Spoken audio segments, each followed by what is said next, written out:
Hey there, I'm Estrella Perez. Welcome to my presentation. Today, I will be informing you guys about the technology in school and the negative impacts it has on student learning. Before I get started, I'd like to ask, how often did you use laptops in elementary school? As we all know, technology is only evolving day by day.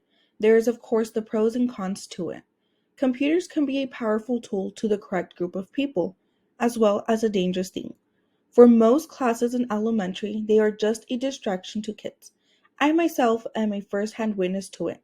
I work at an elementary school and work with students from 3rd to 5th grade. I see many kids struggle with several things like typing and maintaining a speed to keep up because lack of keyboard knowledge. I see kids on Google searching wallpaper photos and changing them on a daily. I've even seen some kids fall asleep and gotten away with it because the computer screen covers the student's head. Crazy, right? Kids also love to mess with the fonts and colors they can use to type with, allowing distraction to occur. This is Professor David Cole, a now retired instructor from Georgetown University. He is a part of those educators who believe technology doesn't belong in classrooms. Professor Cole banned computers from his classroom for two main reasons. First, he came to the conclusion that note-taking on a laptop can encourage verbatim transcription, as opposed to taking notes the old-fashioned way with paper and pencil.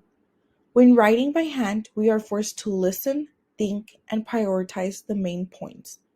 Secondly, he says computers create a temptation for students to get off topic and start to browse the web instead of doing what's assigned. This also causes the students around to get distracted.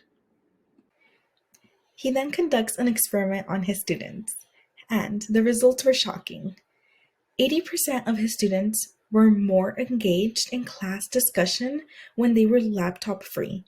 That's because his students admitted that when they had their laptop open, they were more likely using it on non-school related things, like searching the web, looking up items to buy, and that's exactly what David Cole had believed was going to happen.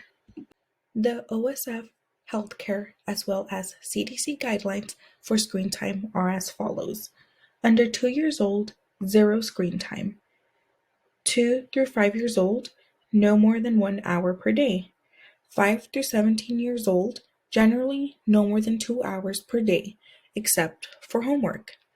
So why do kids use laptops at school for more than 2 hours a school day? Clinical psychologist Annalise Karen argues that screens should be used carefully at this age. Karen says, kids experiencing mental health concerns have doubled pre-pandemic. Kids are overstressed, so why add more to their plate? She also mentions how kids become overstimulated when using devices. So why do we let elementary kids use laptops for over half their day at school? Staring into screens all day is affecting students' learning experience. Kids born as early as 2010 have never experienced the world without technology. They've been exposed to TVs and phones at a very young age. It is rare to find a kid who doesn't know how to work a smartphone. The CDC reports the average daily hours of the age group 8 through 10 years old is 6 hours of screen time, exceeding the recommended time. So we have to be careful of how much we expose students to screen time at school.